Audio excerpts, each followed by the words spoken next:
अस्सलाम वालेकुम जी।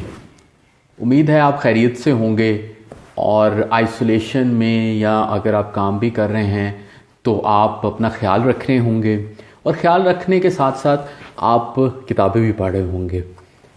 मैं इस हफ्ते आया हूँ, जो मेरा एक छोटा सा सिलसिला है बुक ऑफ द वीक का, और बुक ऑफ द वीक में मैं बुक लेकर आया हूँ हैबिट्स पे, बल्कि कहना ये चाहिए कि एक और बुक लेकर आया हूँ हैबिट्स पे। इस बुक का नाम है गुड हैबिट बैड हैबिट्स, लेकिन अगर आप देखेंगे तो बैड हैबिट्स को क्रॉस किया हुआ है, लेकिन अहम चीज़ इसके नीचे लिखी गई है। नीचे क्या है? The science of making positive changes that stick. तो कौन सी ऐसी मुस्बत तब्दीलियां हैं जो की जाएं और वो फिर कायम रहें, स्टिक रहें। वेंडी वुड हैं। वेंडी वुड जो हैं वो बुनियादी तौर पर साइकोलॉजी की प्रोफेसर हैं और एक मतलब बड़ी एक्सपर्ट हैं ये हैबिट्स की फील्ड की।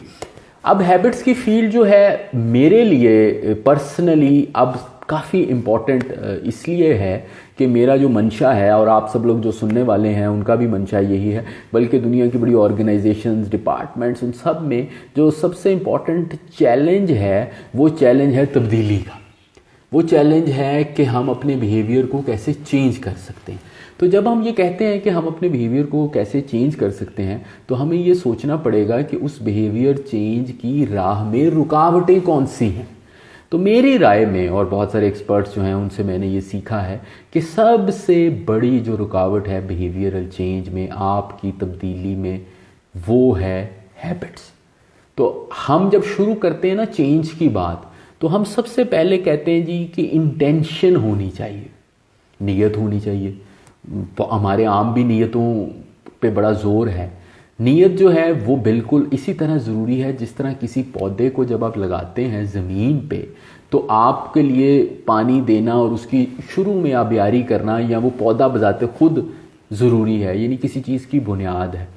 तो नीयत को हम कायम करने के लिए मोटिवेशन का सहारा लेते हैं, तो मोटिवेशन हमें नीयत तक ले जाती है। जब हम इंटेंशन कर लेते हैं तो अगला स्टेप हमारा आता है नॉलेज का।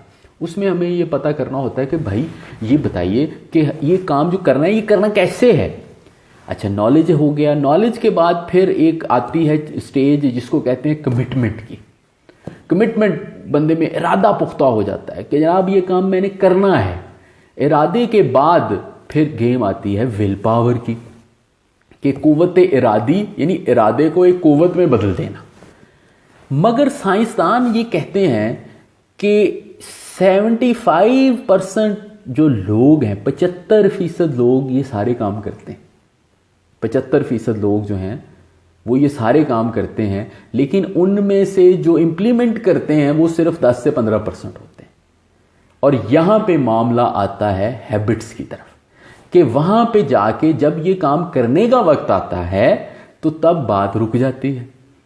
तो तब आप रिवर्ट कर जाते हैं अपने, जिसे हम नेचर कहते हैं, जो एक्चुअली हैबिट्स ही होती हैं। इसीलिए न्यू ईयर रेजोल्यूशन फेल हो जाते हैं। इसीलिए जब बच्चों को माँ बाप डांटते हैं कि मतलब मैट्रिक में नंबर कम आए, वो रात को गए और सुबह जब वो रात को सोते हैं ना तो कहते हैं यार सुबह हो तो सही, देखो तो सही क्या करता है। सुबह उसी तरह होती है, वो 9 बजे उठते हैं, फिर वो कहते हैं पढ़ाई का प्लान बनाऊं, उतनी देर में 10 बज जाते हैं, फिर फ़ोन देखते हैं, फिर 11 बज जाते हैं, फिर 12 बज जाते हैं, फिर स्पोर्ट्स का टाइम हो जाता है, फिर कहते हैं शाम को पढ़ूंगा, नहीं शाम को कहते कल पढ़ूंगा। यहाँ पे प्रोक्रेस्टिनेशन की बात आ गई कि क्यों प्रोक्रेस्टिनेशन होती है? इसलिए कि हैबिट्स इतनी पक्की होती हैं। लोगों को नौकरी से निकाल दिया जाता है, उनकी ज़िंदगियाँ एट स्टेक होती हैं। अभी आजकल देखिए ना कि जिन लोगों को हैबिट है कि वो सोशलाइजेशन करना चाहते हैं वो रुक नहीं रहे, हालांकि ये मामला तो अब ज़िंदगी और मौत का बन गया है। तो ज़्यादातर लोग नीयत भी कर लेंगे, इरादा भी कर लेंगे, डिसीजन भी कर लेंगे, मगर उससे आगे नहीं जाएंगे। ये जो किताब है ये उससे आगे लेकर जाएगी, और ये किताब जो है ये यहाँ पर लेके जाएगी कि हम इन हैबिट्स को इम्प्लीमेंट कैसे करें। देखें, अच्छी बात बताने वाले भी बहुत हैं, बहुत लोग हैं, और अच्छी बातें सुननी भी चाहिए, समझनी भी चाहिए, लेकिन असल जो फल है दुनिया के हर शोबे में वो तो अमल में है। अमल की राह में क्या रुकावट है ये जानना बड़ा ज़रूरी है। अब अगला सवाल ये पैदा होता है कि हैबिट्स हैं क्या। देखिए, हैबिट्स जो हैं वो काम हैं जो कि बाय डेफिनेशन गैर इरादी हैं, जिनको करने के लिए आपको इरादे की ज़रूरत नहीं पड़ती। साइंसदान ये कहते हैं कि 45 से 50% तक हमारे जो काम है ना वो हम गैर इरादी कर रहे हैं। मेरा वैसे ज़ाती मैं अपनी ज़िंदगी में देखता हूँ तो 70-75% काम ही हम गैर इरादी कर रहे हैं। बड़े थोड़े काम होते हैं गैर इरादी जो हम नहीं कर रहे होते। तो मसलन जिन चीज़ों में हम डिसीजन भी कर रहे होते हैं वो भी डिसीजन ऐसे होते हैं कि फॉर एग्जांपल डिसीजन ये होता है कि भाई इस रेस्टोरेंट में खाना खाएं या उस रेस्टोरेंट में खाना खाएं, तो वो डिसीजन तो वही है ना कि मतलब आपने बाहर खाना ही खाना है। तो आप मैं लाइट कलर की पतलून पहनूँ या डार्क कलर की पहनूँ, तो ये डिसीजन जो है ये उस तरह के डिसीजन शायद नहीं है, ये एक चॉइस है जो रैंडमली हो रही है। मगर हैबिट्स आखिर होती क्यों है, यानी मतलब आते बनती क्यों है, इस किताब में भी एक्सप्लेन किया है और it make sense as well कि हैबिट्स का होना हमारी ज़िंदगी में बड़ी स्टेबिलिटी लाता है। वो इसलिए कि अगर हम हैबिट्स में नहीं जाएंगे तो हर वक्त डिसीजन कर करके हमारी विल पावर, हमारी मेंटल कैपेसिटी तो एग्जॉस्ट हो जाएगी, तो हम तो इसी में ही फिर ख़त्म हो जाएंगे और फिर इंसानों की उम्र कम हो जाएगी, इंसानों की क्वालिटी ऑफ लाइफ पे बड़ा फ़र्क पड़ेगा। तो चैलेंज ये नहीं है कि अपनी ज़िंदगी से हैबिट्स को ख़त्म कर लें, चैलेंज ये है कि गुड हैबिट्स को लेकर आएँ और बैड हैबिट्स को ख़त्म करें। अब अगला सवाल ये है कि ये फिर होगा कैसे जी। इस किताब में उसके 3 स्टेप दिए गए। सबसे पहला स्टेप है उसको कहा गया है कॉन्टेक्स्ट, दूसरा स्टेप है उसको कहा गया है रिपीटिशन, और तीसरा स्टेप है उसको कहा गया है रिवॉर्ड। अब कॉन्टेक्स्ट क्या है? कॉन्टेक्स्ट ये है कि आप जिस जगह पे मौजूद होंगे, जो आप काम करेंगे, जो एक्टिविटीज़ में इन्वॉल्व होंगे, आप उसी के नतीजे में रिस्पॉन्ड करेंगे। तो अगर आपको रिपीटिशन, अगर आपको इंटरवेंशन चाहिए तो आपको अपना कॉन्टेक्स्ट चेंज करना पड़ेगा। इसकी छोटी सी मिसाल है, मसलन आप ये देखिए कि अगर आपके सामने टेबल पर ड्राई फ्रूट पड़ा हो और टेबल के दूर शेल्फ पर फॉर एग्जांपल पड़े हो कोई टॉफ़ियाँ या चॉकलेट, तो आप ड्राई फ्रूट क्योंकि सामने पड़ा है तो आप ड्राई फ्रूट को खाना शुरू कर देंगे, उस तरह उठ के नहीं जाएंगे, आपको एफर्ट की ज़रूरत है।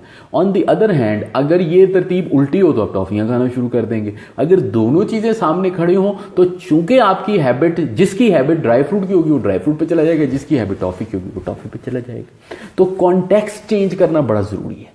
ये मिसाल जो सबसे बड़ी है वो स्मोकिंग की है, जो दुनिया के तरक्की याफ्ता मुल्कों में कानून बने हैं उसके नतीजे में 70-75% लोगों ने स्मोकिंग कम कर दी है। यानी कि अमेरिका में 50% ज़्यादा लोग स्मोकिंग करते थे, अब 15 से 20% लोग स्मोकिंग करते हैं, इसलिए कि उनको दरवाज़ों से, दफ्तरों से बाहर जाना पड़ता है। ऑन द अदर हैंड वो जो सिगरेट की डब्बी के ऊपर तस्वीर बनी होती है उससे कोई नहीं रुकता। एक्चुअली आप रुकते हैं जब आपका कॉन्टेक्स्ट बदलता है, यानी आप में कोई इंटरवेंशन होती है। वो कॉन्टेक्स्ट चूँकि हुकूमत ने बदल दिया या उस पर मजबूरी में बदला गया तो लोग उस पर अमल कर रहे हैं, लेकिन जब आपने खुद हैबिट्स चेंज करनी है तो आपने अपना कॉन्टेक्स्ट बदलना है। इसकी सादी सी मिसाल है, अगर आप ये समझते हैं कि आप पढ़ना चाहते हैं, किताब पढ़ना चाहते हैं, तो आप ये देखें कि आपको टाइम कहाँ मिलता है। अच्छा, टाइम मिलता है रात को सोने से पहले, लेकिन जब आप सोने लगते हैं तो आपके पास फ़ोन होता है। जब आपके पास फ़ोन होता है तो फ़ोन और किताब सामने पड़े होंगे तो हैबिट फ़ोन की बनी है तो फ़ोन की तरफ चले जाएंगे। अब इसका हल क्या है? इसका हल ये है कि सोते वक्त जो अपना फ़ोन है वो दूसरे कमरे में छोड़ दें, तो आपके पास फ़ोन नहीं होगा। अच्छा, वो पूछेंगे कि अलार्म किस पे लगाएं, तो भाई अलार्म घड़ी पे लगा लें, वो तो एक इजाफी मसला है। तो आपने जब अपना कॉन्टेक्स्ट चेंज किया तो आप खुद ब खुद जो है वो हैबिट्स की तरफ जा सकते हैं। और वो जो हमारे बचपन में कहते थे ना कि मतलब जिस तरह की कंपनी हो आपकी उस तरह की आदतें हो जाती है, तो वो बात ठीक है, क्योंकि कंपनी क्या करती है, आदतों को पक्का करती है। अगर आप मोटे लोगों के साथ रहेंगे तो आपको अपना आप मोटा ही नहीं लगेगा, लेकिन अगर आप पतले लोगों के साथ रहेंगे आपको बार बार रियलाइजेशन होगी कि मैं तो मोटा हूँ। तो ये जो कॉन्टेक्स्ट है ये बड़ा ज़रूरी है हैबिट्स को चेंज करने के लिए। दूसरी बात जो हैबिट चेंज करने के लिए बहुत ही ज़रूरी है, इस किताब में भी है वो लेसन, वो है बार बार एक काम को करना। न्यू ईयर रेजोल्यूशन इसलिए फेल होती है कि 10-15 दिन बाद आपकी बस हो जाती है। अब देखिए, आपका जो अपना सिस्टम है वो आपके खिलाफ वर्क कर रहा होता है, तो हैबिट को चेंज करना गोया अपने खिलाफ एक जंग है।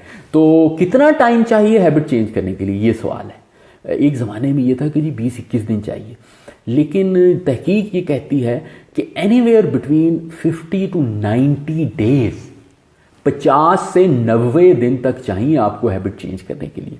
तो फॉर एग्जांपल अगर आप खाने की हैबिट चेंज करना चाहते हैं तो 40 से 45 दिन आपको, 50 दिन आपको लगेंगे। तो एक खाने से दूसरे खाने तक शिफ्ट करना। मैं अपनी आपको ज़ाती बताऊं कि मैंने अपने खाने की 2 दफ़ा बड़ी हैबिट्स चेंज की हैं। एक, मैंने गोश्त छोड़ दिया है, मैं गोश्त नहीं खाता, सिर्फ सब्ज़ी और दाल खाता हूँ, तो वो भी मुझे तकरीबन 2 महीने लगे। अब मैंने मीठा छोड़ दिया है, तो मीठा छोड़ने में भी मुझे तकरीबन 2 महीने लगे। तो ये मतलब मैं समझता हूँ कि ये अमली ऐसा ही होता है। ऑल्दो उन हैबिट्स में जिसमें रिप्लेसमेंट ठीक ना हो, यानी रिप्लेसमेंट्स मुराद है कि खाने में तो आसान चीज़ है ना कि आप एक खाने की बजाय कम से कम दूसरा खाना तो मिल रहा है। जो एक्सरसाइज है उसमें आप घर में बैठे आराम कर रहे होते हैं और आपने एक्सरसाइज करनी होती है, या किताब पढ़ने की जो आदत डालनी होती है, या बैठे टीवी देख रहे हैं जो कि आपको फैसिलिटेट कर रहा है, उसकी बजाय आप किताब पढ़ेंगे, तो उसमें सबसे ज़्यादा टाइम लगेगा। तो तकरीबन 90 से 100 दिन लगेंगे आपको इस नई हैबिट को अपनाने में, क्या इधर आप एक्सरसाइज करें या आप किताब पढ़ें। तो अक्सर लोग जो मुझसे पूछते हैं कि हमें किताब पढ़ने की आदत कब पड़ेगी, कब पड़ेगी, कब पड़ेगी, तो मैं आपको कहूँगा कि 3 महीने आपने इसको रिपीट करना है। ये नहीं कि एक दिन किया एक दिन ना किया, तब आपकी इसमें हैबिचुअल आप जिसको हो जाएंगे। तो रिपीटिशन बड़ी ज़रूरी है। और तीसरी चीज़ जो है वो ज़रूरी है कि आपने अपने आप को रिवॉर्ड करना है। अच्छा, हैबिट्स का जो ओवरऑल जो थ्योरी है उसमें रिवॉर्ड बड़ा ज़रूरी है। ये हैबिट्स का एक और किताब मैंने आपको रिकमेंड की थी, पावर ऑफ हैबिट, डोहेग की। उसमें एक हैबिट लूप उन्होंने एक्सप्लेन किया था। वो ये था कि हैबिट्स आप क्यों एक काम करते हैं, तो सबसे पहले आपको सिग्नल आता है, सिग्नल के बाद आप एक्शन करते हैं, एक्शन में के बाद आपको रिवॉर्ड महसूस होता है। तो जो सिग्नल है वो कभी नहीं रुकेगा और रिवॉर्ड भी नहीं रुकेगा, आप एक्शन चेंज कर सकते हैं। तो जब आपको सिगरेट का सिग्नल आए तो आप कुछ खा लें, आप कुछ और काम कर लें, तो आपको कुछ ना कुछ रिवॉर्ड मिल जाएगा। अब रिवॉर्ड जो है वो क्यों ज़रूरी है? देखिए, रिवॉर्ड 2 तरह के, एक अंदरूनी एक बैरूनी। इंसानों और जानवरों में एक फ़र्क होता है बहुत बड़ा। रैट्स पे बड़े तजर्बे हुए हैं हैबिट्स पे।